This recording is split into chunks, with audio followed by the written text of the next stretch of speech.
Hello and welcome back to Authentic on Air with Bruce Alexander. I am your host, Bruce Alexander. Today, my very favorite wildcrafter and woman of the woods, LoriAnn Wilde, is in the studio, and I am really excited to get caught up with an old friend after today's reflection. Take a moment to look back over the relationships you have had in your life, platonic and romantic, friendly and family. Is there one of those connections that sticks out as the one that got away? A possibly transformative bond that ended before its time. I'm reflecting on this personally because so many of the truly special people I've met throughout my life scared me. I felt small in awe of what I thought made them more special than me.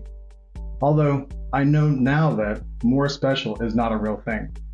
Back then, before I started accepting my authentic self, fueled by that feeling of inadequacy that I now equate with fear of not being enough, I would pretend to be something or someone that I wasn't.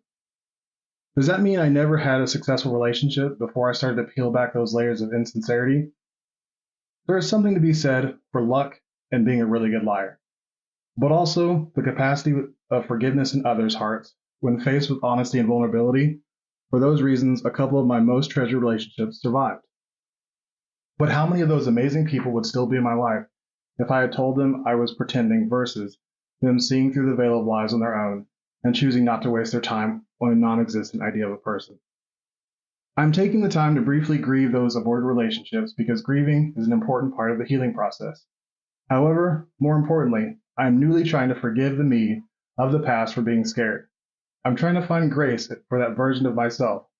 I'm vastly different now, but that was still me.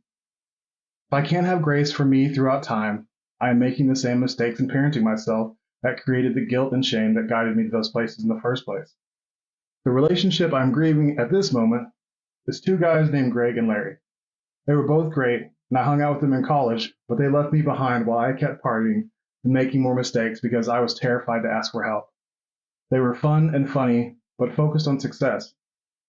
School was the top priority at school, while I was imploding and putting on what I thought was a brave face. I want to hear what relationships you have lost and what you are doing now to stop losing special people because you are afraid to show up as yourself. Go to @Authentic Identity Management on Instagram, Threads, Facebook, or LinkedIn and comment on the episode 21 reflection post with your own experience. Or you can make a post of your own using the hashtag Authentic Reflections and tag @Authentic Identity Management. If you would like me to reach out and set up a free 30-minute consultation to find out if I can help you start being more authentic in your relationships, comment connection, and I will take the lead. If you love the space we are creating or want to help advance my mission of making the world a safer place for authenticity, here are a couple ways you can support the show. If you love, I already said that part. Leave a review and tell me what you think is great, needs work, or would like to see more of in the show. Follow the show in your favorite podcast platform or all the platforms you use, and use that share function. Send an episode of this show to someone you care about or post about it in your social media feeds or in your stories. These are all free ways to promote the authentic mission. If you aren't comfortable being a spokesperson for authenticity, you can be a financial backer of the authentic mission by going to Patreon and searching Authentic on Air with Bruce Alexander and signing up for a membership. I'm dedicated to the work of this mission long term, but I would love your help in more quickly making the world a safer place to show up as yourself. There is no possible way my guest today can know what an incredibly huge role she played in the development of everything I love about my life. LoriAnn Wilde is the Resident Nature Program Coordinator and Facilitator of the Prairiewood Forest School classes at the Oklahoma nonprofit St. Francis of the Woods. With a college degree in secondary education, a combined 13 years as an outdoor camp counselor, certification as a positive discipline parent educator, and years of experience as a nature play educator, her way with children largely influenced the standard of communication with my children I hold to this day. What isn't listed on her bio, though, is what has been so impactful in my life. LoriAnn is a creator of safe spaces and a builder of community. Kate and I moved to Oklahoma City, leaving everything and everyone we held dear behind. A 5-year-old, a 2-year-old, and a brand new baby in tow became my wife's only company as I almost immediately started the Fire Academy and had my life completely consumed with the job. And Kate had no community, no support, and very full hands.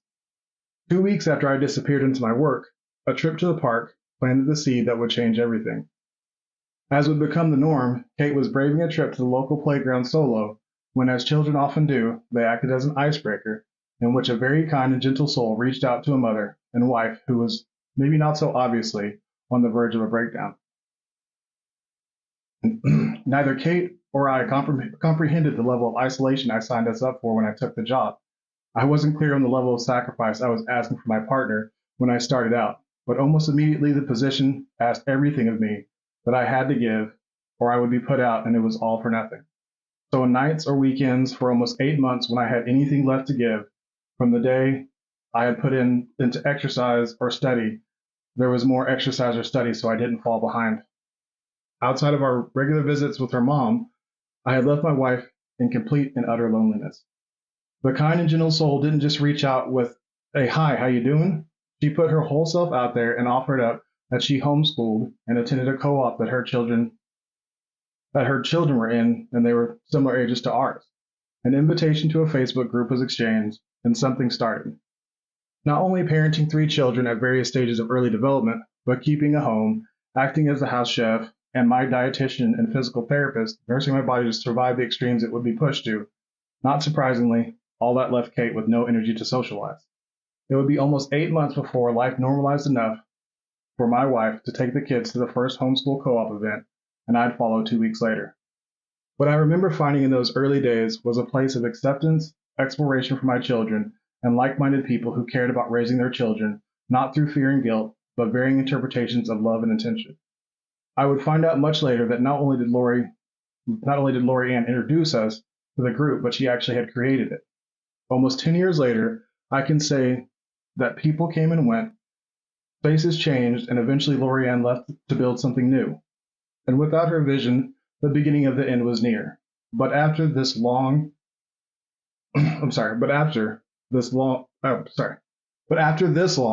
every single deep friendship I currently maintain, outside of my best friend from the fire department, is rooted in what LoriAnn created. Without that invite, I don't know if I sit here in the place of love and acceptance I am currently in. Without the guiding goodness she infused into the space she created, I may not have found the first place I ever felt accepted without putting on a show. I want to start the show by telling her deeply from my heart, thank you. Welcome to the show, LoriAnn. Thank you. That's a great welcome. I appreciate it. Yeah, and I mean every word of it. You really did change everything for us.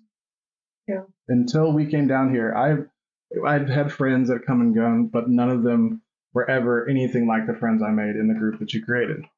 So, before we get too deep into the things that you do spiritually, tell me a little bit about who you are, what you spend the majority of your time doing, and why you think I invited you here. Yeah, great questions. I am a mother. That feels like a big part of my life, my days and nights. My kids are 11 and 13 now, so I know they're similar to your oldest too, but a totally new stage of parenting, I think. At St. Francis of the Woods, I'm a resident there, so I do live in intentional community with other people who've made that same choice, who interact with the mission of St. Francis in various ways. My thing is Prairiewood Forest School, connecting to the land.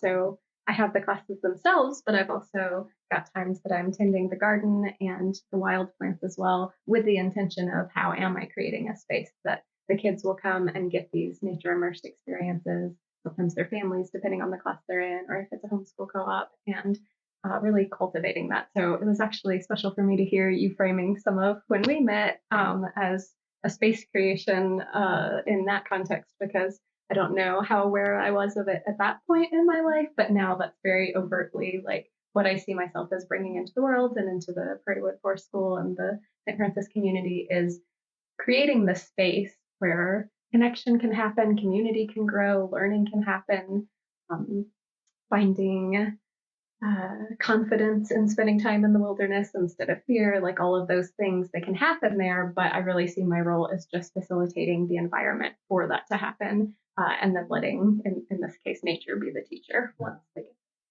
I'm really glad that you found a way to capitalize off that thing that, I mean, it seemed pretty clear to me, at least a couple of years in, that you were definitely strong at creating those spaces that helped people be able to grow.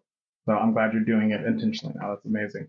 I really want to not talk too much today because I've already talked a lot, and I want to set the stage and get out of the way for you to tell your story. But just one of my like stock questions I always love to ask is, how do you define authenticity? Yeah, I thought about that simply because it was the name of your podcast. And like, oh, what would that conversation be about? And I think I just settled on, for me, authenticity is when my expression in the world, or the way that I'm talking to people and the things that I'm doing with my time, are in alignment with what's going on inside of me. So that could be living in alignment with my values, but it's also, I think, something that for the past few years I've really been on a path is having a connection with myself so that I know what that is. So that when someone asks me how I feel, or when I make a decision about how I'm going to spend money or time, or make a purchase, whatever it is, like all the different areas of my life, I want that to be in alignment with what is inside me. And so how do I feel right now? I don't always know that. As parents, sometimes that's part of it. I think in our culture, we get that disconnection. So much of just my past experiences before becoming an adult brought me to a place of maybe disconnection from some of that. And so a lot of my journey of authenticity is, okay, how do I feel right now? And what needs do I have right now? And what are my values that might apply to the situation? So being authentic requires me to know those things in order to be able to live in that way.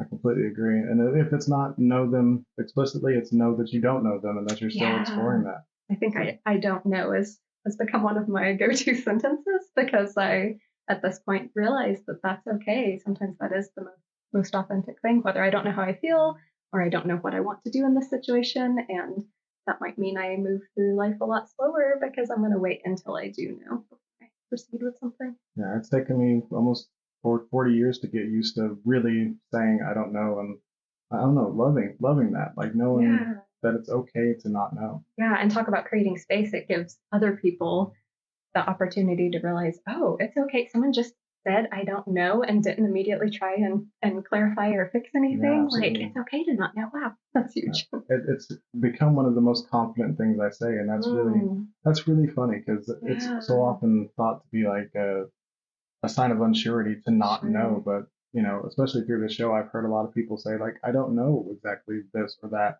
And I've seen it's a sign of confidence to be able to express that to others. Yeah, such a part of being authentic is not feeling the need to be anything or to know anything that you just don't know. Exactly. Totally agree. So you said that some of the experiences that you had in becoming an adult, can you like kind of highlight what some of those things are? Because I honestly don't know anything about your childhood, where you grew up, or anything. Yeah. So I lived in Chicago until I was 10 and did not have a lot of nature connected experiences there. My memory anyway of our school grounds was 12-foot high barbed wire fences around a blacktop, so you get to go outside, you've still got the sky above you, and maybe you hear a bird, I don't know, but definitely more of a concrete jungle kind of thing. But I did spend my summers on my grandparents' farm. They had acreage in Georgia, and I remember noticing the difference, how free I was able to be on those summer trips where, we have our big old egg breakfast from the eggs my grandparents just got from their chickens. And then we kind of get kicked out for the rest of the day. And, we'll call for dinner. And so there was a lot more freedom there than what I usually experienced. When I was 10, we moved to Arkansas, and it was for my dad's job. I really liked it. It was a smaller town and more playground opportunities. I was still in elementary school. So I was someone who did pretty well in school. Like, I am really good at figuring out how to do what the teacher wants, right? And so that felt like a real strength for most of my young adult life, getting good grades and being able to meet a new professor in college and know exactly what kind of things to study for their test. How is it going to be framed? I can just pick that up really easily. But the flip side is that I became better at knowing what other people wanted from me than what I wanted for myself. I think a lot about that in connection to the kind of education that I do now and how it's non-traditional. My students don't have to wait until bathroom time to go to the bathroom. And so they stay connected to their own body's cues for whatever needs to be taken care of.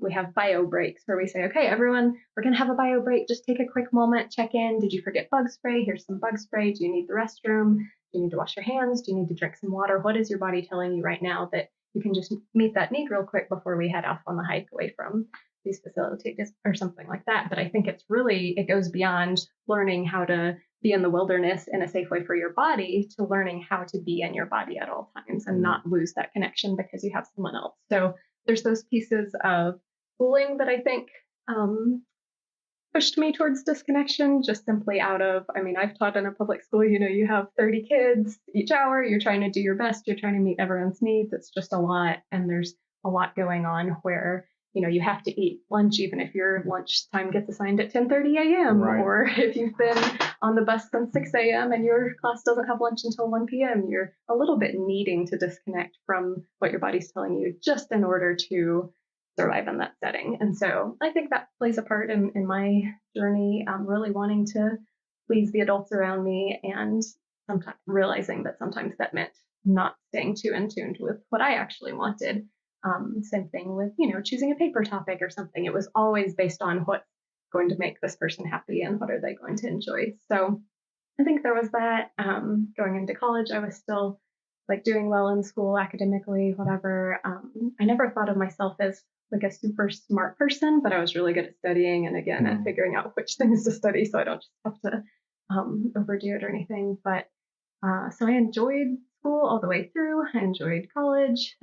Wish I had maybe dug more into just the college experience. I maybe was on the other end of the spectrum of what you described, where I was all study, all work, all, kind of shunning the social opportunities because they might have been scary. And that was something outside of what I was comfortable with or what I knew. I'm not real extroverted. And so I didn't really know how to play that game or something. And so had friends and made friends, but maybe missed out on some of the deeper connections that it'd be cool to rewind and do that. But for the most part, I think it was just, I was moving through life in a way that was centered around what do other people want from me, and didn't realize that I could know those things and know what I wanted for me and find an in-between, like what I have now. I feel incredibly lucky that my job is doing the thing that brings me the most joy and energizes me, and bringing community and nature connection and childhood development opportunities for all of these families.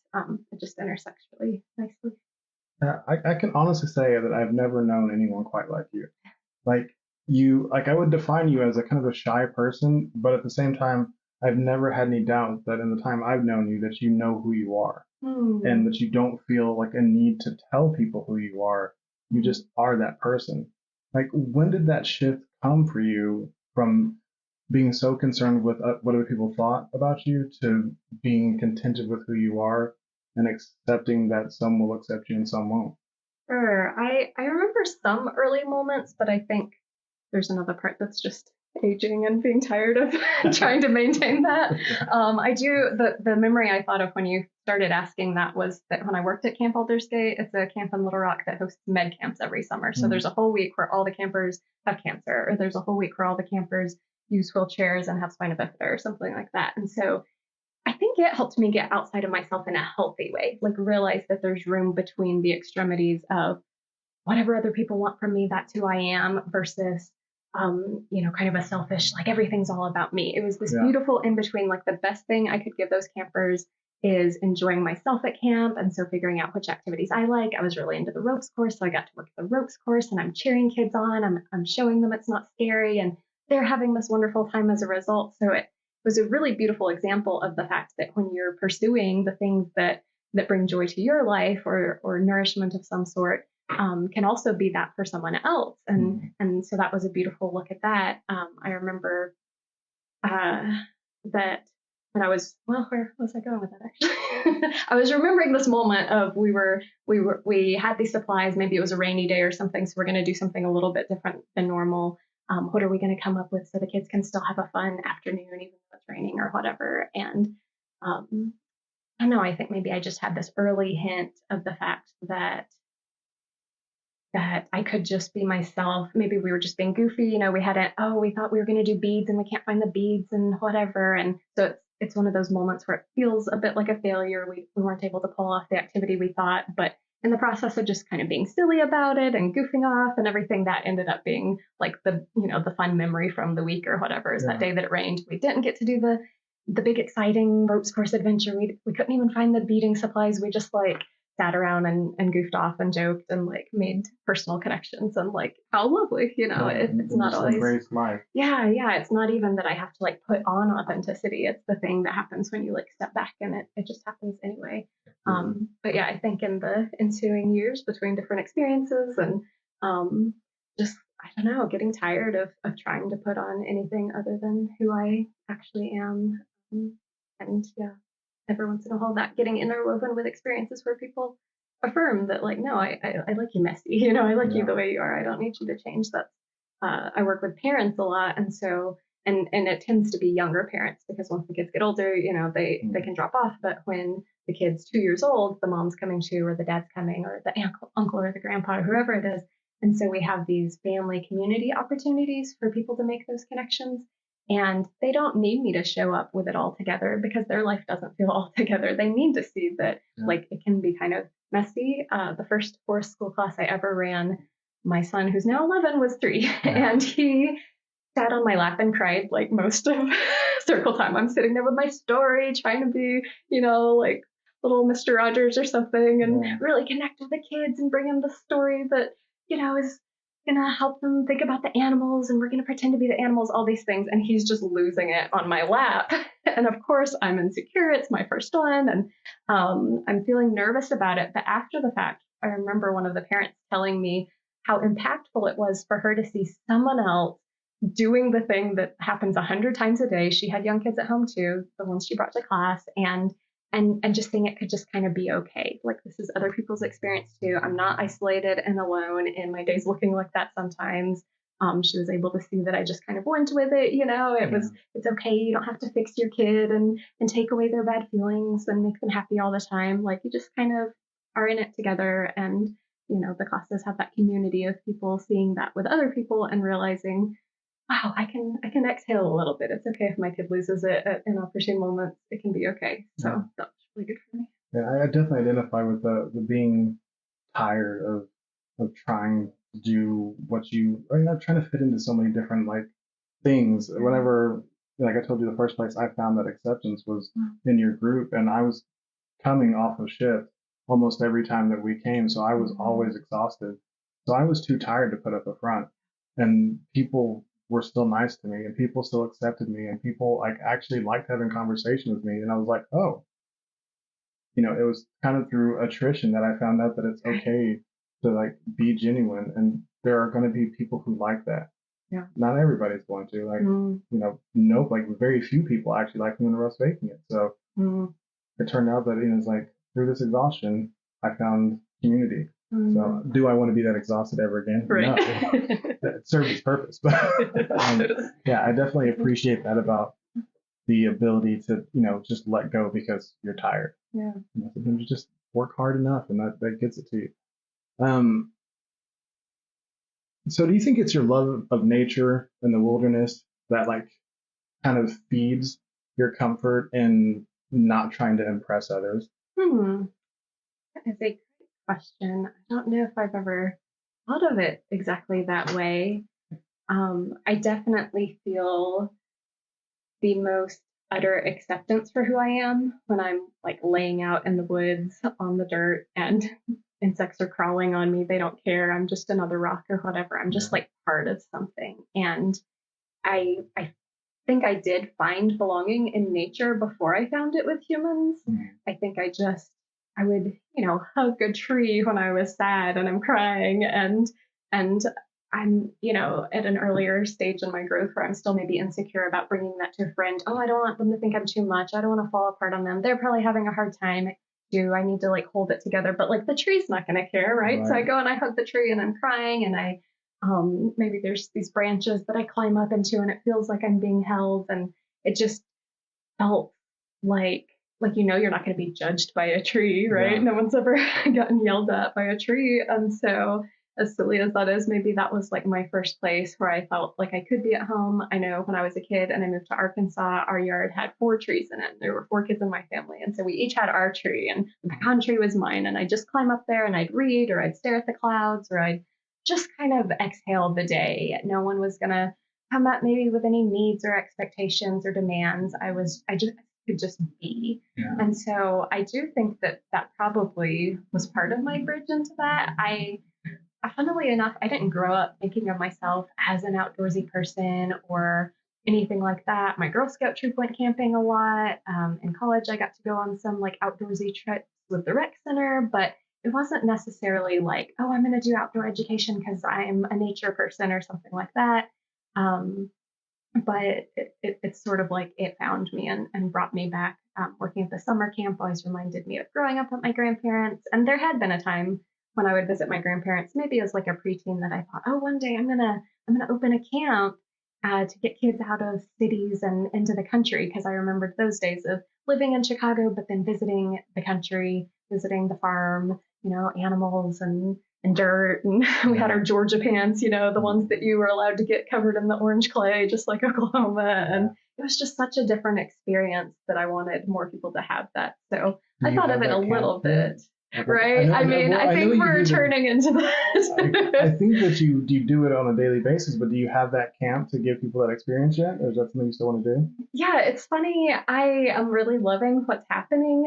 It's happening sort of organically, not necessarily if I took a class on how to run a forest school business, like what it would have suggested. But I guess I know my limits. I can offer this. And then as I offer that, people say, well, what about this? And I think, oh, no. And then a year later, that's the next thing. So we added the homeschool co-ops and we added another homeschool co-op. And so now we've got 5 different classes that meet 4 different days a week. And it feels like a really good balance because I do have other responsibilities at St. Francis. And we are kind of exploring that line of living gently with the land, and so not wanting to overburden it, cause erosion or anything. It's great to give the kids opportunity to slide down the mud embankment, but at what point is it switching over from a reciprocal kind of relationship to something where we're causing harm? And so, maybe camp is either in the future or just a new like evolution of what's happening right now. Yeah, I think I find that so interesting to add that other thoughtful layer of existing authentically, and that's that's you being in the wilderness space and like respecting the land and thinking about like what long-term effects you're having on it. That's not something I think about. I mean, I'm also almost never outside, so it's not that I don't love it for you. It's like being outside doesn't make me feel the most myself, but for you, I love that, and I love that you are so mindful in the space that makes you feel so comfortable of taking care of it. Yeah, I think nature also is a good teacher for me because I tend to be kind of an extreme person, and nature's just like the big mess in the middle. So when I was in college, I got really into like the idea of ethical purchasing practices and, shopping fair trade and things. So I'm not having this negative impact on workers or on the environment and things, but it became this really overblown extreme thing that I couldn't keep up with, out of this like, I can't do harm in this world. I have to make the right choice at every single decision that I make. The best example being when I was student teaching, I needed to give the students some handouts, and I didn't own a stapler, and I didn't want to buy a stapler because I couldn't find a fair trade certified stapler. I'm looking at all the stores. I go to all the thrift stores thinking, that's a great option. Just can't find a stapler that month, and for whatever reason. And so finally having to be like, okay, like I'm just gonna have to buy a stapler. I think I even considered like punching little holes and like stitching the corner of 30 students times 6 courses, like, and just being like, yeah, I don't think this is what like living authentically and in accordance with my values is supposed to be doing to me.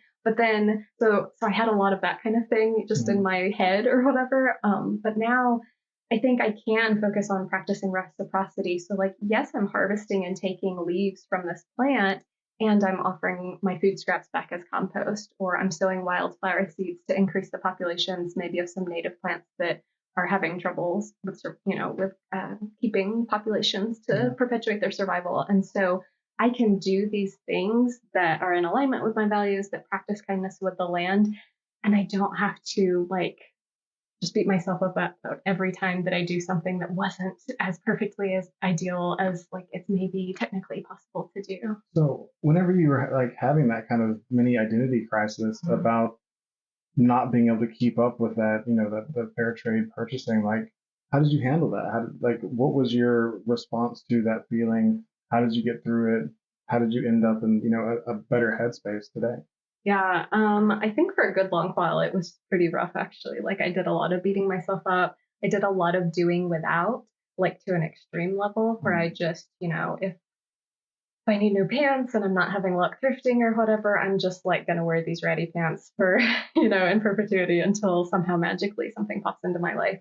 I think it's another one of those getting tired. When I had kids, all of a sudden it was like, yeah, it's really important to meet their needs right now, Yeah. regardless of whether I'm doing it perfectly. And, if I have to order the thing off a website and it's getting shipped to me and that's bad on carbon, like it's kind of important they have the thing anyway. So I'm just going to do it. So some of it, I think maybe went to the extreme of I just can't live the way I want to live right now. I did live in China when they were little. And so some of these things were actually easier because this is like, I don't know, the social structure is just set up a little bit better. Like, for example, if my toaster oven died in China, I didn't throw it out. I took it to the mechanic that's on like every corner and you pay him 50 cents and he fixes it. And so some things just got a little easier that way. But I think a lot of it was just like, maybe I do have to compromise on this particular desire because I can't like where I can do without, I'm not going to make them do without if it's something, important. And so some of it was that, but I think then I was able to swing back into finding this balance. I think parenting did that for me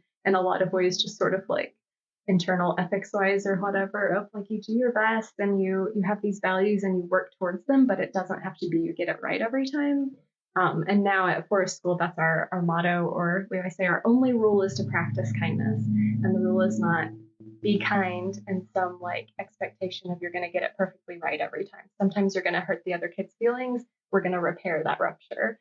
Sometimes you're going to throw the orange peel into the chicken coop before you find out oranges aren't good for chickens. We're going to try again next time. And in the future, you'll probably remember.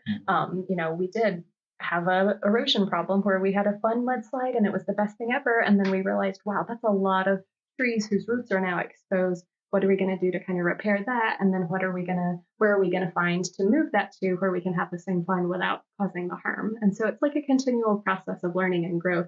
And I think that's a place I've been able to settle into, like over the last decade, especially of things like, it's not that I can't ever make a mistake. It's not that I have to just throw my values out the window. But maybe I just learn like one new thing at a time, figure out how to implement that one, and then keep going from there. Not trying. So were the same kids who had been part of the mudslide, were they part of the fix for that? Yeah, it's really cool, especially in our class that's for 9 to 15-year-olds. Wild Wonders is, we've shifted it to the 9 to 15-year-olds now. Yeah, so special. They do so much of their own like decision making around what's happening, even if it is like an interpersonal conflict, which tends to be the ones that are the hardest for me. I don't want to see a kid, have their feelings hurt. I want them to go home feeling loved and connected and like I really belong in this world. And so it's so hard for me if there's some teasing or some, picking on or something like that. But I've been able to see that they're really good at coming up with how to make those repairs. And that if they come up with it, whether it's the mudslide erosion or a kid's feelings, it's going to stick. It's not going to just be the thing they do when I'm looking. It's going to be like internalized. And so that class in particular, where their parents aren't there, they're on this new journey of independence. We've got some teens who serve as teen mentors. And so they've got some extra role models to look up to who are operating in this way. And they get to decide, what are we going to do this season? What project are we going to do to improve wildlife habitat? And what are we going to do next time that happens? Let's have a community meeting and discuss how that was hurtful for this person and what are we going to do instead? And it's really beautiful. It really makes me think humans were going to be okay. Like these kids, if they can figure it out, one day they'll be in charge. Yeah, I love that they're getting a chance to practice healthy conflict, have healthy conflict resolution, and also healthy decision making. Like that's something I didn't get until healthy until like in my 30s. I got decision making all dumped on me in college whenever I finally left my, pretty authoritarian parents. And, I then had to make decisions for myself and I had no idea what I was doing. Yeah. So they're already getting, exposure to that. And I think that's really awesome. Yeah. I had to read a lot of books to get to that point, and they're just like playing with chickens and figuring it out, That's so funny. Like I was thinking earlier today about, some of the skills that I have that I've often been like, oh, whatever, that's not a big deal. That, you just said, like, I had to read a lot of books to get to them playing with chickens. It's like, but honestly, it's working. Like, getting to that point, you put in a lot of work, and you should be like happy that the result is them playing in the chicken coops and them being able to resolve the issues. It's a really big thing that you've done and been able to create. And so I'm going to kind of get into how it happened. So first off, tell us, me and the audience, what St. Francis of the Woods is, how you became linked up with them, and then like what they had and what they have now. Oh, yeah.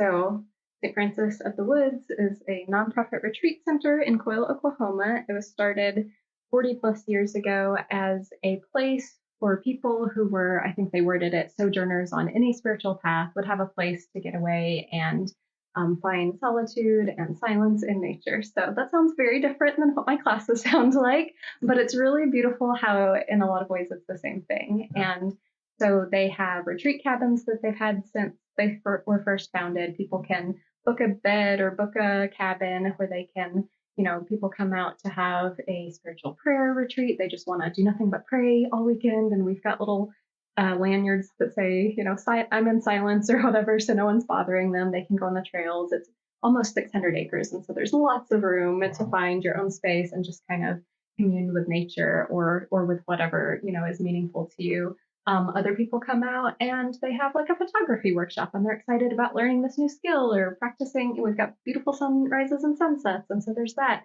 So there's a lot of different ways that people can, what is retreat for you? What is retreat for this person? It looks a lot of different ways. There's a community center, there's a library, there's a chapel. And so there's a lot of different spaces that might be the way that people intersect and like find retreat, find space for whatever it is that is going to be nourishing to them.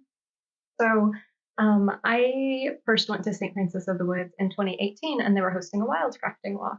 And it wasn't my first wildcrafting walk, but I had not been out to that property before. I hadn't even heard of it. My friend told me about it and coordinated this for one of our homeschool groups. And so I went and visited and immediately fell in love with the land itself. It's right where the cross timbers and the prairie are intersecting, like everything that's beautiful about Oklahoma, all our biodiversity. They've got birds that you usually only see east of there or usually only see west of there, and they're all living there because of this habitat diversity. They've been protecting it. They garden but don't spray, and that's been going on for quite a long time. They did a prairie restoration project, which helps bobwhite habitat and some other little creatures that don't have a lot of opportunity left when cities get built and things like that.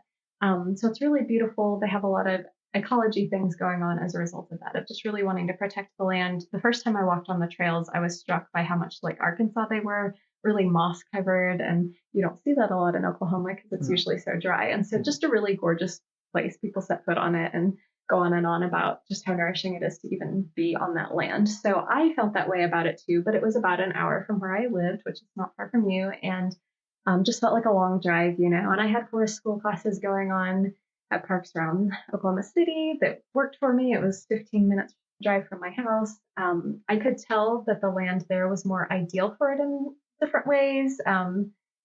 But yeah, it wasn't something I was going to be up for making the drive every day or anything. So they at the time had an art academy program.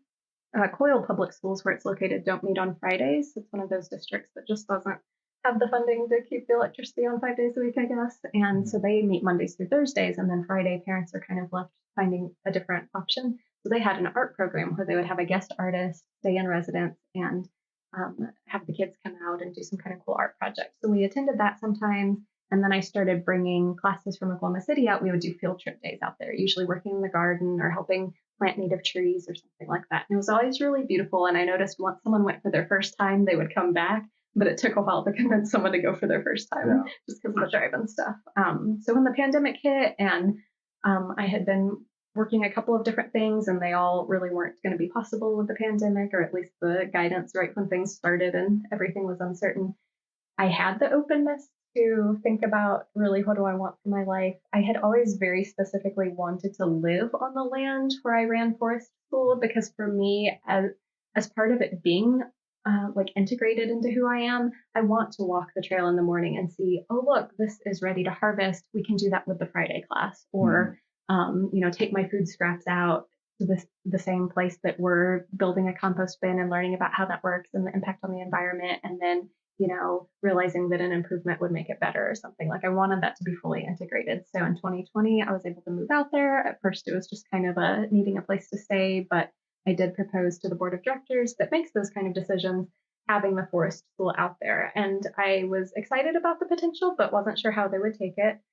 Just because it was different enough from what they had done previously, but they were very excited about the ways that it met their mission. Before you moved out there, you had no plan you had a plan, but you had no commitment as to how you were going to extend your stay as a person working on that project.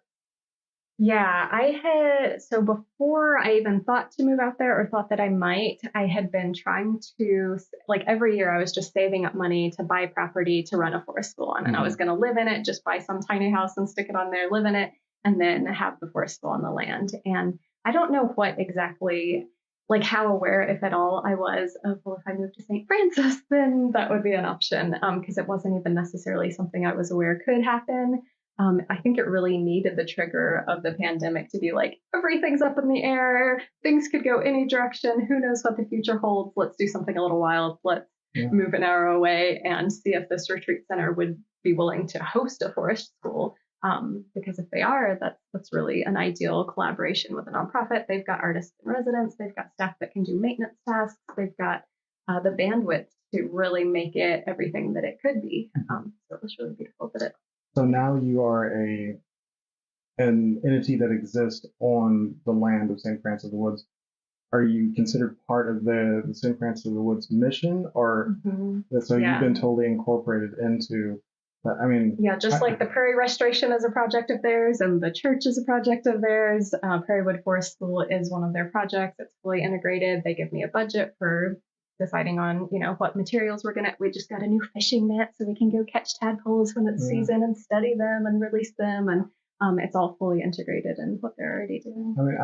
I shouldn't be surprised because building these kinds of plans is what you've been doing for a while, but that's still really impressive that you were able to put together a plan, because I managed a 501c3 for a while. I know that getting stuff done is not always easy. Yeah. And so your plan has to be pretty tight for them to all agree on making a decision like that and bringing somebody onto the land and letting them run an entire arm of what they do. That's really cool. Yeah, it felt meant to be, because their mission is to help people, or their vision, I think, is to help people find community, connect with their own creativity, and then connect with creation. And of course, my program is secular, but creation, nature, whatever you want to call it, nature connection is kind of the big ticket item at Forest School. And then creativity, there's so much opportunity for students to harvest things and do natural plant dyeing, or our artist in residence helps them make their own charcoals from scratch. So we've got lots of arts going on. And then community just seems to become an inevitable part of Forest School, where you got to meet other parents when you would come to things. People are kind of on the same page. They're sharing these outdoor experiences. And so that's really beautiful for community. But even outside it, even the parents who just drop their kids off for class, they're coming back on Wednesday nights for a potluck dinner, or on the weekend when we have a seasonal celebration or something like that. So it really does feed into all the different parts of their mission. But I had a question that you kind of already answered, but part of that question was saying that not actively being a nature person, I can still say that watching you teach my kids in nature was one of the most enjoyable experiences I ever got to experience, because you loved it so much and they loved doing it with you so much. It was such a, like you said, reciprocal thing where you were giving love and they were receiving love and they were loving it. So yeah, I really appreciate getting to experience that, even though it's I don't want to touch bugs. That is my specific memory about you at Forest School. Is one day, I don't remember if it was all of them, but several of your kids were extremely muddy, and you were like, "This is why I bring them, so that you can take care of that part of their lives." I'm not the mud parent. Kate is the mud parent, and I want them to play in mud because I know how many things happen when kids play in the mud. Sure. So many developments are happening in their brain, and I know how good it is. But watching it and seeing how dirt, I'm nope. No, please don't make me clean that up. I can't. It's like the takes a village thing, right? Like there's Yes. people who have their different skills. My kids have taken music lessons from people who have that skill. Like it's really beautiful to see everyone's thing come together. And if my thing is like letting their kids touch bugs and get dirty, I'm totally good with that being like my legacy. I'm totally about it. Wow, I love that about you. It's so awesome. So, sensitive topic. You can talk me off if people don't want to talk about it. But I knew you first with your husband.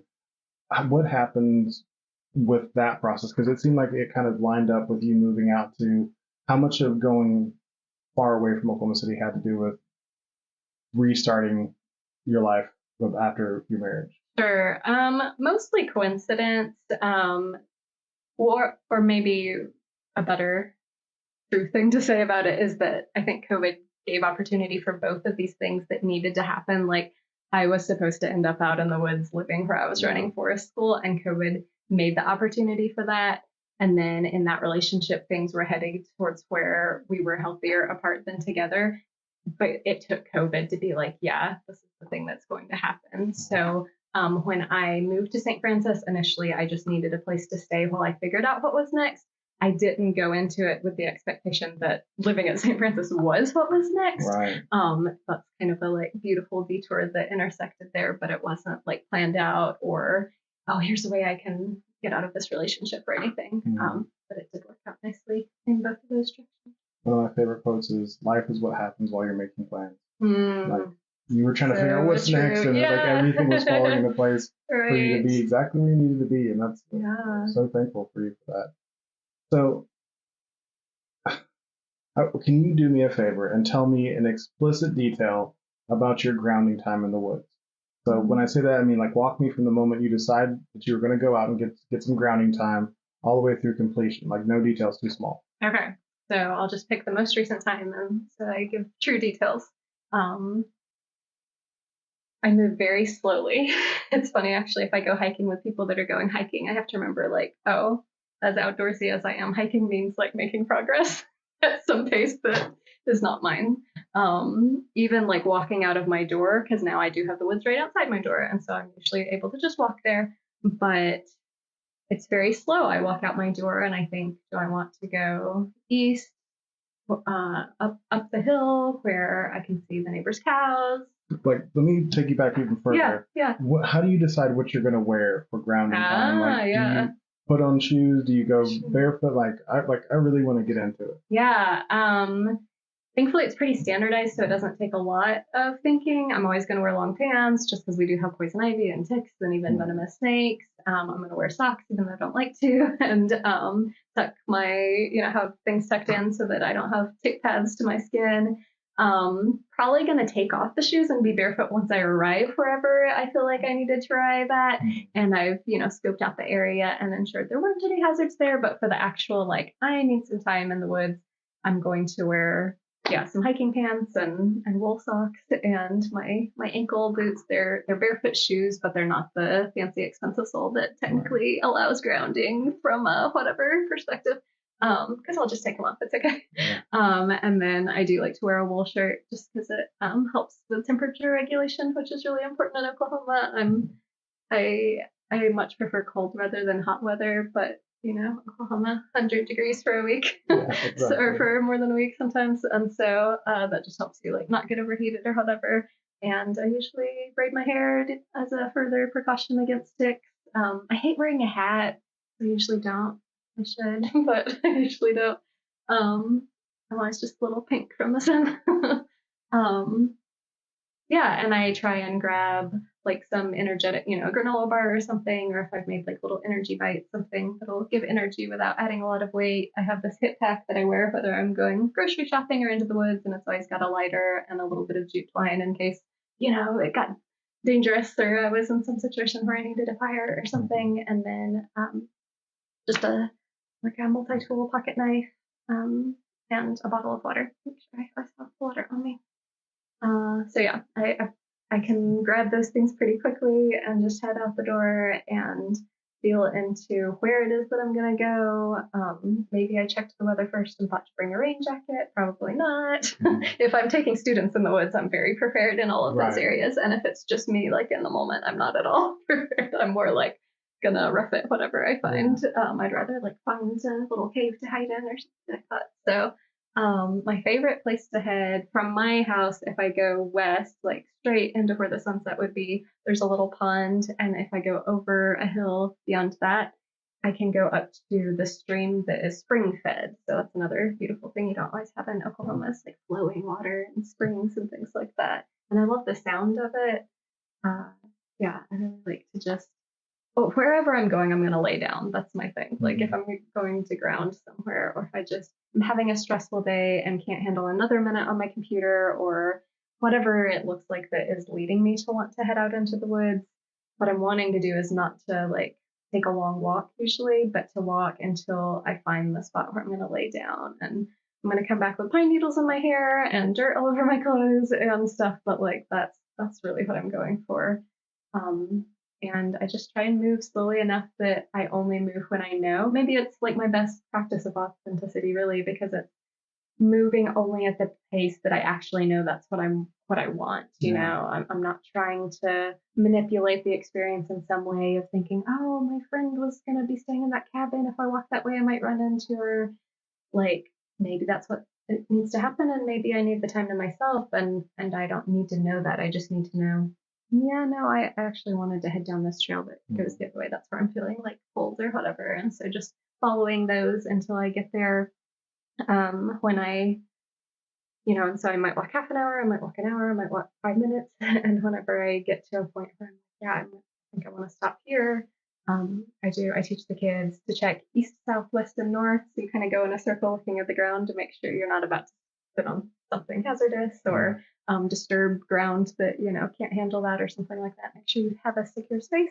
And I sit down and take off my shoes and get my feet on the earth. And usually I'm going to like lay back from there, and really like the way that trees look with the sky filtering from behind them.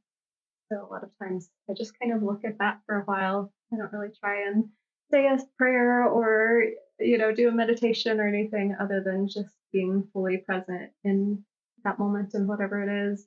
I often hear animals around me, especially the longer I lie down. And I've had deer and gray fox get relatively close to me, but that's not like a goal. I don't try and get a certain thing to happen. I mean, I definitely have that. I'm like, I think most humans at this point in time are probably this way. I definitely have the part of my brain that's like, oh, that would make a great Instagram picture, why don't I shift over this way? But I just try and listen to like, is that actually what I'm wanting right now? Probably not. Probably if I want to do anything other than just sit there, it's going to be, I have this little tiny notebook that goes everywhere with me, and I might like write a poem about, my experience in that moment.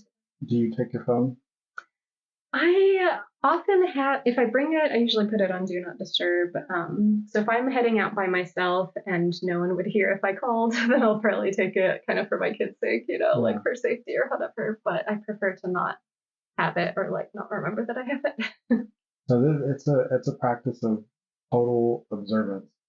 Like it's not about trying to manipulate or force anything. It's about listening to your body. And then when you get there, still listening to your body, but listening to the sounds of the woods. Like my first thought is like, oh, that'd be a great experience to listen to music to.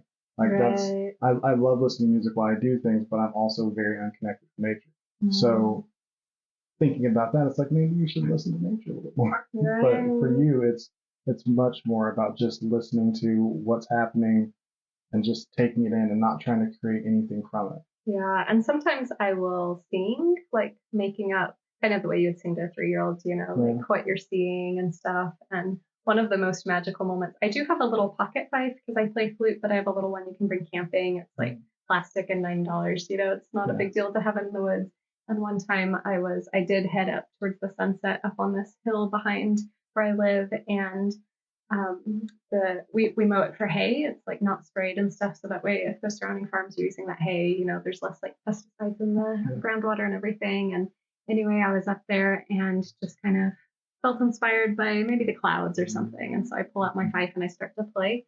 and a little, I think like a deer mouse came out, like I'm like, like came out of the tall grass to the clearing where I was and just stood on its back legs and watched me play for a little bit and then ran on. And I'm just like about to fall over. I'm so amazed. You know, it was such a magical, like it blessed me with its presence and it seems like it enjoyed the music, but how on earth would it care or know? Or, you know, it was this funny little moment. So those are special, but I try not to set out with the intention or like any expectation or hope that some magical thing is going to happen, because that's 1 in 50 times that something that's especially like, oh my gosh, I'm going to tell that story happens. Most of the time it's for me to not be in that part of my brain and just breathe. And I will like put one hand on my chest and one hand on my stomach. And especially if I headed out because I was really stressed or overwhelmed with something, it's a good chance for me to just like take a deep breath. What am I feeling? And it may be the first time that whole day that I've been able to realize, oh, I'm grieving. Like my mom died 2 years ago, and it'll hit me at the most random moments, and I'm not even aware that's what's going on for me. Maybe I'm getting like having a hard time in just some normal interaction with my kids or something, or getting really concerned about a work situation that maybe isn't even that big of a deal, but it feels like it's really scary or something. And then I head out into the woods and ground and ask myself, and I'm like, oh, it was my mom's birthday would have been this week. I'm grieving that. And I needed that much slowing down and disconnection from all the distractions in order to just realize like what's going on for me. Now that I know that, I can move back into whatever else today requires without this blockage there. That's really amazing. Like, you know, like I said, I don't like being outside, but I still like the experience sounds really nice. Like, so you will walk up to an hour, maybe a little bit more. How long do you usually spend in the time grounding? So I found that 30 minutes is kind of magical as far as if it's less than that, there's just a different experience that happens once it's been 30 minutes. I'm probably going to spend the first 20 minutes with my mind like, I need to do that, and I'm behind on that, and did they mean this when they said that, and what am I going to do about the situation? Like, and every time I have that thought, I'm trying to come back to like, I'm just breathing right now, or let's just look at that leaf blowing in the wind, or whatever it is. But it takes at least 20 minutes to switch to that being the default instead of the coming up with new things to worry about or whatever or stress about. And so if I can extend it to like that 30 minutes, that's also a point for wild animals where they're like, like you're good. We're not too worried. And so that's when the birds are going to come and perch on the branch, like really close to my vision, or I'm going to hear like a little stirring in the woods and have that kind of magical, oh, I wonder who's out there. And so I like it to be at least that long. I love to like fall asleep and it's a whole thing, but you know, I'm a parent at work. Like I can't always carve out 3 hours to just go nap in the woods like I would love to. But yeah, I think my preference honestly is to walk for only like 10 minutes and then have 30, 45 minutes, an hour to just lay there and experience it and then walk back, which is nice where I live because in most settings you're spending at least that much time just driving to make this happen. And I do think it's a thing you can have like your favorite little corner in your backyard where maybe you grow some tall stuff around it so you're kind of cozy in there, or you know, for some people it's like a blanket fort on their bed or whatever. I don't think it has to be outside, but it does have a magical piece for me that is a little different than other options. That sounds amazing. So what is the walk back like? Are you still trying to take it slow as you're walking back? On the walk back, I'm almost always like kind of excited. Like it's like I just refueled and I'm probably moving a little quicker. I'm just not thinking that much. I'm just kind of like I'm here and I'm probably smiling to myself a little bit because I feel better about all the things that sent me into the woods worried about. And it's not like I come up with solutions or anything. It's just like, you know, it's going to be okay. Like if I can just lay in the woods for 20 minutes even, like if I can have that moment in my life ever, everything else is going to be fine if I can feel like this. And so I feel like I have like a spring in my step, you know, or like I'll skip like a little kid sometimes when I'm heading back. I hadn't really thought about it until you asked that though, but I was like flashing through the last dozen times I've done it. And I feel like I always, if someone was home to see me come back, they'd be like, did you just win something? Like what's going on? So it's the fact that you've been kind of pulled back into yourself and really actually aligning your thoughts with, well, I mean, really the reality of your place in the world. Is that all these things that felt so big Yeah. before you had time to really like release them, or just, not even release them, just like understand that it's not that big. Yeah, it's remembering I belong here, the earth wants me here, and I can feel safe here. Even if everything going on in my life at that point feels insecure and unstable, and I have no certainty about anything, finances or work stuff or like whatever that looks like, if I can have those moments of remembering, like, and all of that can go like the worst way that my worst fear, imagines it. And I will still be a part of this earth, and I can still hug a tree, so I'll be okay. The confidence in with which you say that is really impressive, because like the first thing I think is tree hugger, like, but then I'm like, yeah, that's not really it's not a diss like you think it is. Like, thinking of somebody who hugs a tree, like I think of you, and I'm like, honestly, like that's a great thing to be called. Like, I would love to be called a great person who is in touch with nature. It's not like you're, trying to, I don't know, be really extreme and fight the system all the time. You're just trying to like align your life with nature, and that's like, I think, a really beautiful thing. So, like I said, jealous to a degree, but I'm like, also I could try harder. Let's say that. People often ask me if I'm ever going to offer forest school for adults, and I'm like, I think one of these days that's going to happen. I think the need's there. I'm pretty sure that would be a pretty big hit, just because you are such a calming person, like, and just the idea of you helping people like me kind of feel comfortable in that space sounds appealing. So I would, I'm not going to say I'd go, but I would think about it. Like, I would be like, that sounds interesting. So I swing personally wildly back and forth between absolutely loving the sound of children talking to slamming my headphones like on to drown out any seemingly childish noise. I'm pretty sure that's my ADHD like overstimulation, but you call listening to children a spiritual practice. What does it look like to listen to children as a spiritual practice? Yeah, it is. It has so many parallels with what we just talked about grounding time in nature for me, because there is no controlling children, right? Like the things they say, the things they come up with, the stories they tell. Like when I sit next to a child who wants attention for, in whatever way I can tell their body language or their words, they're just wanting to be listened to. I have no idea if I'm going to get this very amusing anecdote out of what they share, or this really sweet thing, or if they're going to share something very hard and like heartfelt vulnerability coming from them. But it also is always this magical moment of hearing something that I needed to hear. So like I'm learning from them, and at its very basis, a lot of times it's just they noticed something in nature that was very small that I would have walked right past unless I was like in a grounding moment where I'm looking at the ground. It could be a broken like half fragment of a snail shell, and I'm not Instagramming that, right? That's not the thing that caused me pause and thought it was so beautiful or whatever, but they just love it. And oh, look at the spiral. And I wonder who lived in here.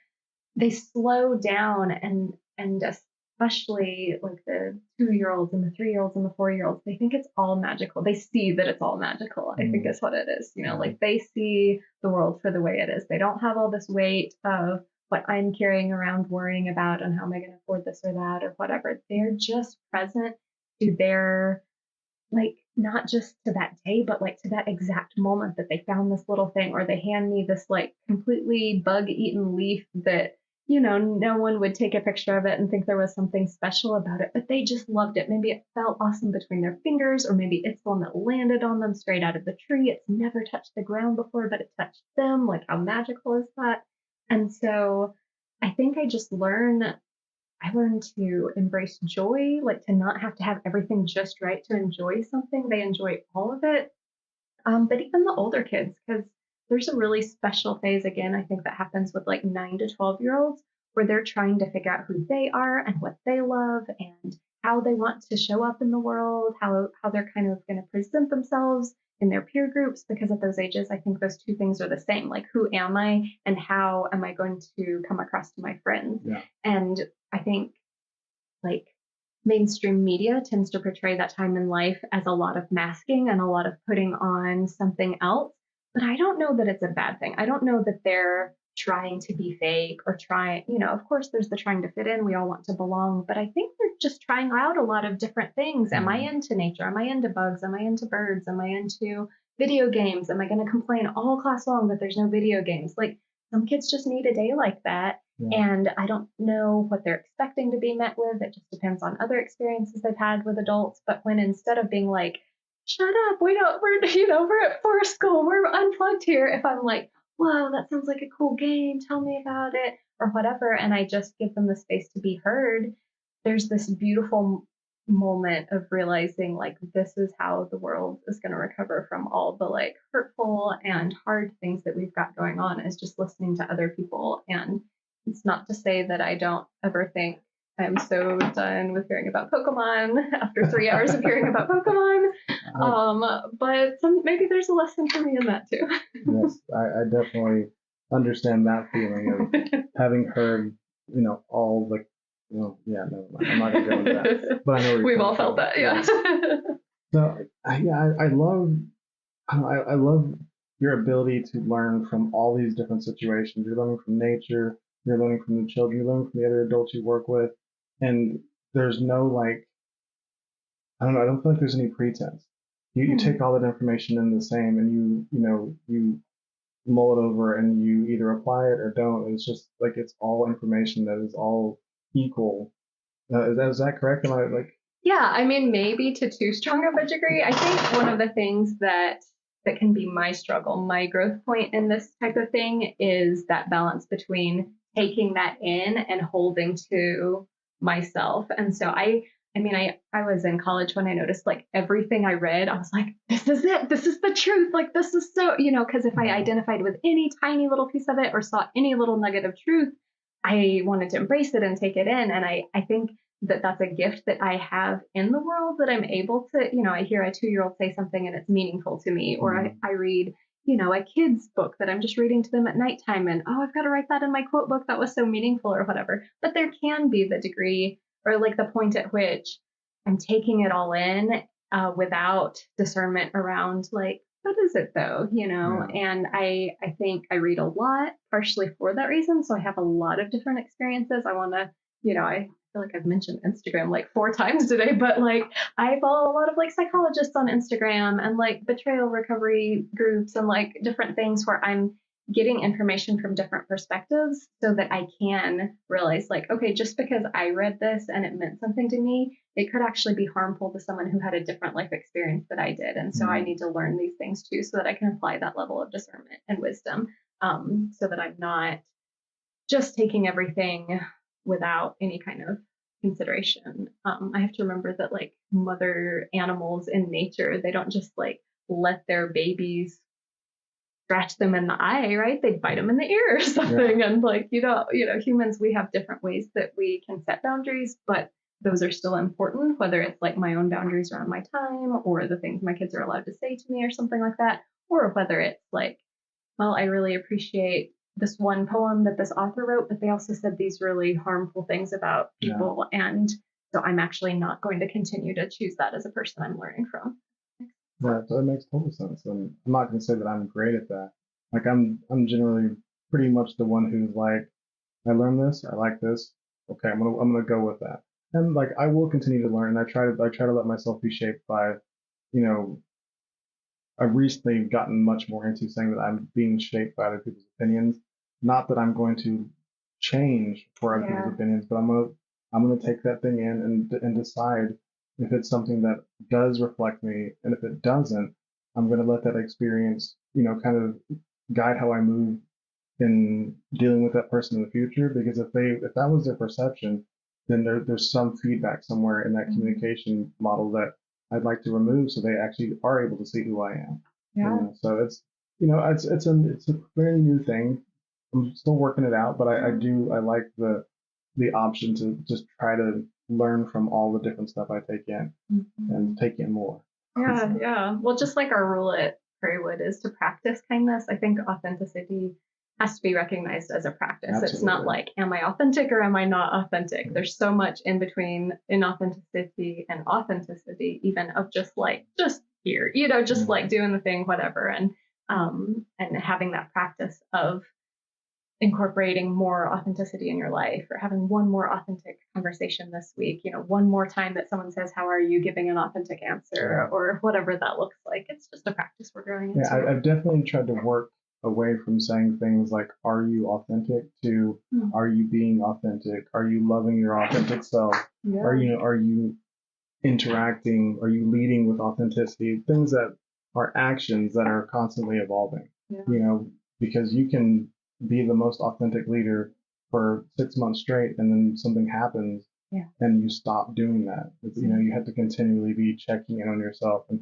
like you said, taking the time to look at, are you actually existing with your values? Mm-hmm. And, I encourage that for everyone. It sounds like grounding is a good way for you to get back to that. And for me, it's this show. I'm really lucky for this opportunity to talk about all these things that run through my head all the time with really, diverse and interesting people who have different views on it that sometimes challenge that and, kind of help me either strengthen my view or to, evolve it in some way. And I hadn't really thought about that part.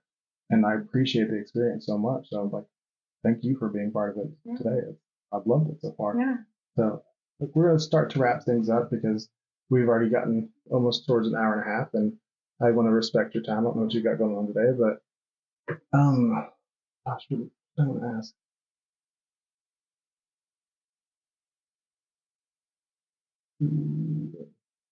So what are you working on right now? Are you developing anything new? We kind of talked about some of the things that you do at St. Francis of the Woods, but is there anything right now that you're working on that you'd like to talk more about? Yeah, my current project is I'm trying to develop something for 9 to 15-year-olds. I haven't talked about it much, so I don't know if I have great words for it. But, if you're in Scouts, or there's different programs where you're working towards learning a certain skill, maybe you want to get your knife safety skills, or you want to learn whittling, or you want to learn how to build a fire or something, but there's all these steps that need to happen along the way to get you to that point. Mm-hmm. We already do a lot of the students deciding what challenges they want to accomplish or what skills they want to create, but I'd like it to be a process for them that's a little more reflective, maybe, give them a chance to, so they're already owning their learning opportunities, but for them to be a little more aware of that. So I'm trying to put together all the different things that kids tend to want to do at Forest School once they're starting to make those requests. Whether it's, the most common request I get is the kids want to make lemonade. It's every kid has heard that it wants, that we have made lemonade at Forest School, and so they want to do that. But it really turns into this whole experience of they learn how to hold the knife, they learn how to keep the knife safe when you're out in the wilderness and making sure that someone else doesn't come across it in a hurtful way. And then they're learning math and measurements of figuring out how much sugar we want to go in there or something. So whether it's that or it is a bigger thing forage mushrooms and cook them over an open fire or something, I'd like to break that down into pieces where it's accessible to them to decide, I want to do this, but in order to get myself to that point, I need to learn this skill.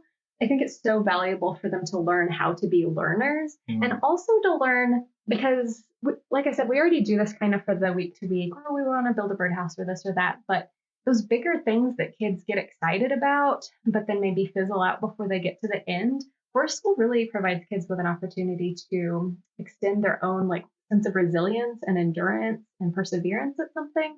And so I'd like to have, I don't know, I imagine almost a little passport book or whatever. And they turn to the page that's I want to cook the thing over the fire. And they say, okay, to get to that point, I'm going to ask if I can learn how to light a fire without a lighter, or, use a flint and steel or whatever, or the stepping stones along that, so that they get the sense, not only have I planned it and I learned the steps to get there, but I know how to know what I want to do and then how to get myself to that point. Yeah. And I'm incorporating it with art and nature journaling. I imagine the end result, rather than being earning badges, we don't do a lot of rewards-based system in forest school because we do want it to be really intrinsic motivation. But instead, you end up with this book that's almost like your own nature journal of your wilderness experiences and skills, where you drew or you took pictures and you collaged it together and you wrote a few words and you check marked off what date I, first successfully lit a match for 20 full seconds, like held a lit match for 20 full seconds or whatever. Because then it gets to intersect, oh, I'm scared of fire, but I learned this, or oh, I don't know how to do this, or whatever it is. So do you think that'll be like a situation where you give, here's 40 of the things that I could offer, and then they get to put together a program based off of that? Or are you expecting them to completely start from scratch and kind of? Yeah, what I've done so far is taken all the things that we've already done or that they've already requested to do and making like a little page for that. And then I think during the rest of this year, every time they come up with something, I'll do the same thing. So like if it is make lemonade, just list out what supplies we need and what ingredients we need and what the proportions are or whatever, and then let them figure out, okay, we need to learn the knife things and everything. But I can see it growing past that. I definitely want to have, like totally blank pages where it's like design your own challenge so that it can keep growing and evolving. I don't expect it to ever be stagnant. I was thinking we'd pick 5 native mammals and you're like working your way up. We decided to put them in order of stealthiness because that's another good nature skill. You're not going to see birds if you're stomping through the forest noisily, And so start out with like something you see pretty commonly, like a squirrel or a deer or something, and have a little booklet for those skills, and then you like level up to the next animal. Did they decide that categorization?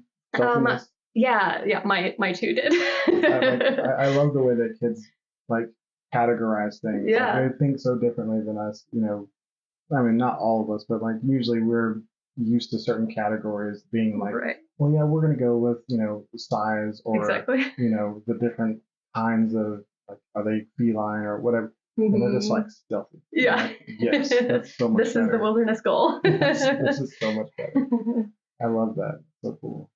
So is there any part of your connection to your like existence in nature that you feel like if you could bottle it and give it to somebody else would apply to many other aspects in life? Like any tips or like life hacks that you would say? Like the one that I can definitely take from what you've said so far is like slow down. Yeah. Like slowing down seems to provide a lot of different kinds of clarity for you, and I think it would for a lot of people. Is there anything else? The one that I mentioned of before you sit down in the wilderness, first looking east and south and west and north and seeing what's there and what that might mean for you as far as do I need to pick somewhere else to be. I keep coming back to that as maybe a broader symbolic kind of lesson for my life right now before I anchor into, a relationship or a job or a, like a specific project or something. There's always so many opportunities, so many things that we can do with our time that might be in alignment with our values and our passions. And so in that way, they're authentic.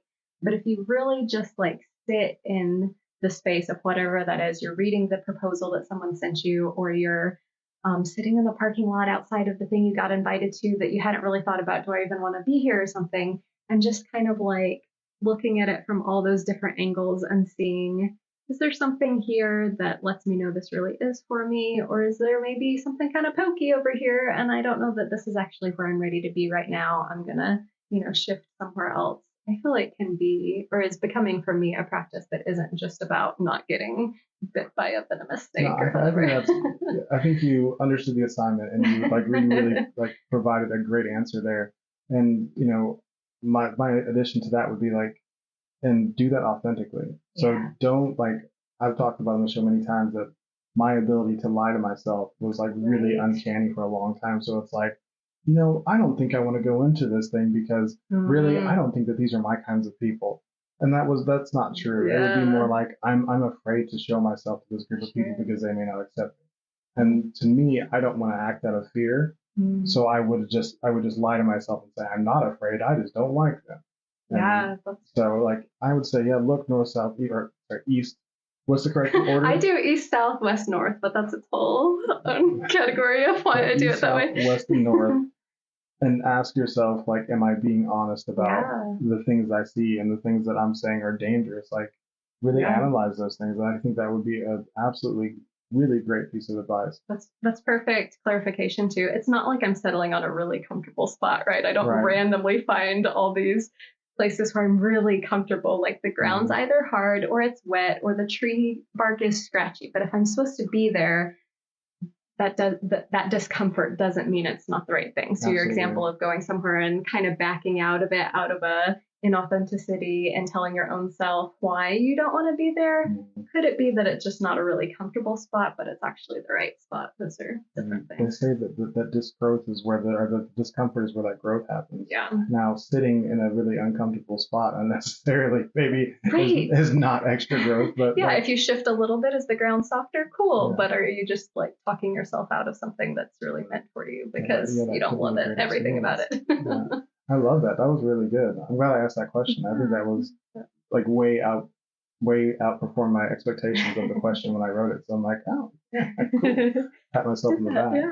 So let's talk a little bit more about your services that you offer as a nature educator, herbalist, whatever else. Like for as long as you need, this is your platform to talk about all the things. Because I trust you. I think that you are a fantastic person with like a great healing energy that deserves to be given out into the world. So anything that you want to share? Yeah, it'd be great to have people join for some of the things that we do on a weekly basis. Of course, I have Forest School. Prairiewood Forest School meets at St. Francis of the Woods on Mondays, Wednesdays, Thursdays, and Fridays right now. We have different classes based on ages and based on like homeschool co-op versus facilitated classes that are more like wilderness experiences, or then we have the group that's more nature sensory play for younger kids. So a lot of different options there, but all of our other things that we offer are just open to the public. Anyone can come. We have seasonal events.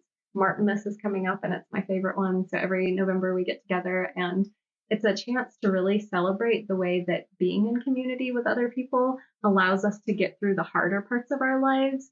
So the symbolism is that we light lanterns and we go into the woods after dark once the time has changed.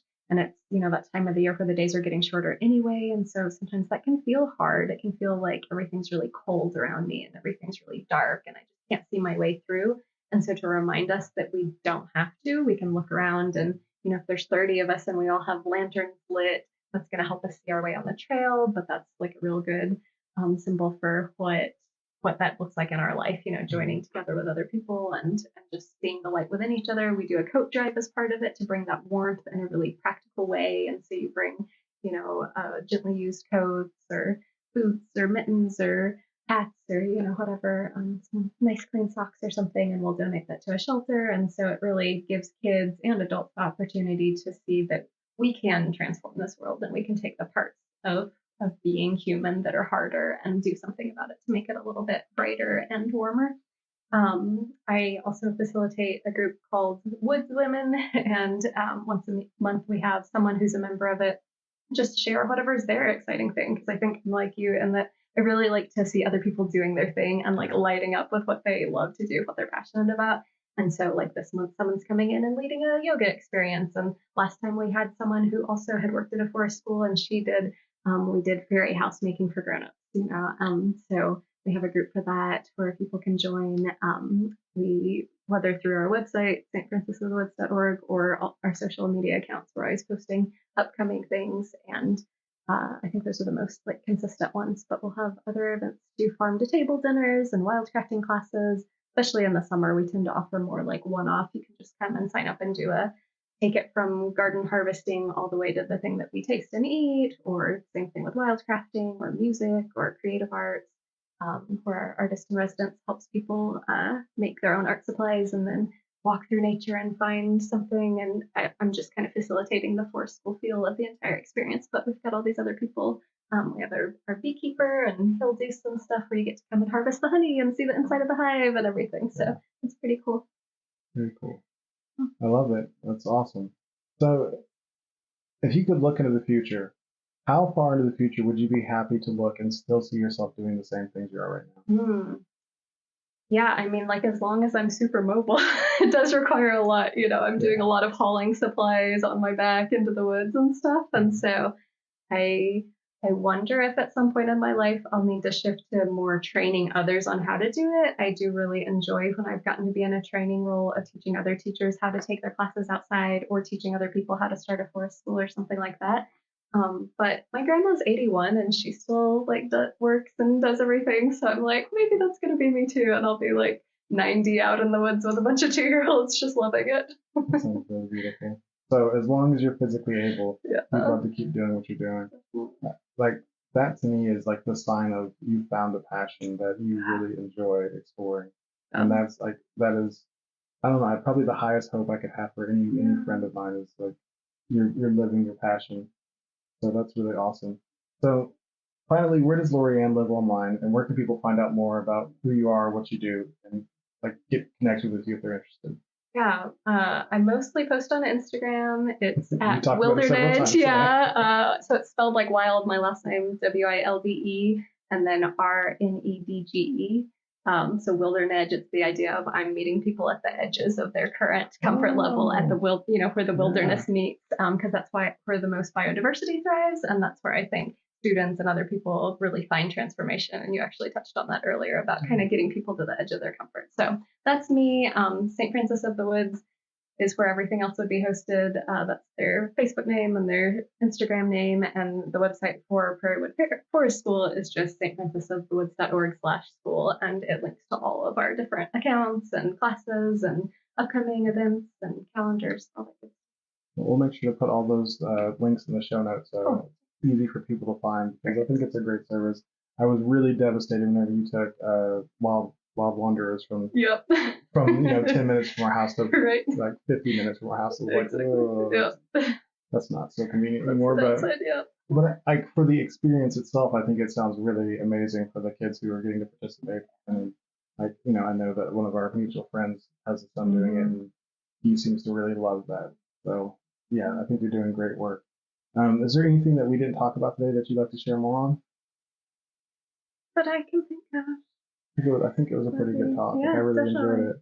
So thank you, LoriAnn, again, for the effect you've had in my life and for the great work that you're doing out in the world and for the world. So thank you for all that. And thank you for being such a great guest and being vulnerable in our conversation today. I truly appreciate you. So if you enjoyed today's episode, please leave a review. I really appreciate the feedback, and it helps me get heard by more listeners. Follow this podcast so you get updates about new episodes and live streams.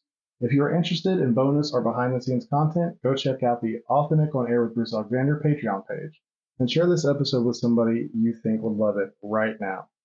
You can check out earlier episodes to support the future creation of great content, and don't forget to like @Authentic Identity Management on Instagram, Facebook, Threads, and LinkedIn. You can also head over to the Authentic Bruce YouTube channel for podcast video and impactful clips from my conversations with these amazing guests. Finally, if you are struggling to show up as yourself in your content, your work, your family, or your life, I would love to help you. Authentic Identity Management does authenticity and identity coaching to help you align your true self with the identity you share with the world. It's exhausting to live someone else's life. Live authentically and access the potential that belongs only to you.